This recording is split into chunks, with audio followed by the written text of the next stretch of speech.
ಏನ್ ಮುದ್ರೆ ಮಾಡಬಹುದು ಅನ್ನೋದನ್ನ ನಾನಿವತ್ತು ವಿಘ್ನಹರ ಮುದ್ರೆಯನ್ನ ಕಲಿಸಕ್ಕೆ ಇಷ್ಟಪಡ್ತೀನಿ. ಒಳ್ಳೆ ಈ ಮುದ್ರೆ ಬಹಳ ವಿಶೇಷವಾದಂಥದ್ದು. ಈ ವಿಘ್ನಹರ, ವಿಘ್ನ ವಿನಾಯಕ, ವಿಘ್ನಹರ ಅಂತ ನಾವು ಹೇಳ್ತೀವಿ. ಈ ವಿಘ್ನಹರ ಮುದ್ರೆ ಹೇಗಿತ್ತಂದ್ರೆ ನೋಡಿ, ನಮ್ಮ ಹಸ್ತದಲ್ಲಿ ಈ ರೀತಿ, ಇದಕ್ಕೆ ಸಂದಂಶ ಅಂತ ಕರೀತಾರೆ. ಇದಕ್ಕೆ ಈ ಸಂದಂಶ ಅಂತಾರೆ. ಇದು ಶುಕ್ರ, ಇದು ಗುರುಗ್ರಹ, ಇದು ಶನಿ, ಇದು ಸೂರ್ಯ, ಇದು ಬುಧ. ಇಲ್ಲಿ ವಿಘ್ನಗಳು ಬರೋದು ಯಾವಾಗ್ಲೂ ನಮ್ಮ ಶನಿಯ ಗ್ರಹದಿಂದ. ಅದರಿಂದ ನಾವು ಈ ಶನಿ ಗ್ರಹವನ್ನ ನಾವು ಯಾವಾಗ್ಲೂ ದೀರ್ಘವಾಗಿ ಜಪಿಸ್ಬೇಕು ಅಂತ ಹೇಳ್ತಾರೆ.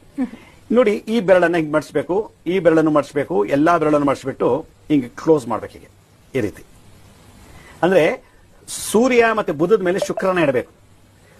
ಇದು ಕಿರುಬೆರಳು ಬುಧ ಗ್ರಹ, ಇದು ಸೂರ್ಯ ಗ್ರಹ, ಉಂಗುರದ ಬೆರಳು ಸೂರ್ಯ, ಕಿರುಬೆರಳು ಬುಧ. ಇದು ಗುರುಗ್ರಹ. ಈ ಗುರುಗ್ರಹನ ಮೇಲೆ ಮತ್ತೆ ಸೂರ್ಯ ಮತ್ತೆ ಬುಧದ ಮೇಲೆ ಹೆಬ್ಬೆಟ್ಟನ್ನು ಹೊತ್ತಾಗ ಇದೊಂದು ಮಾತ್ರ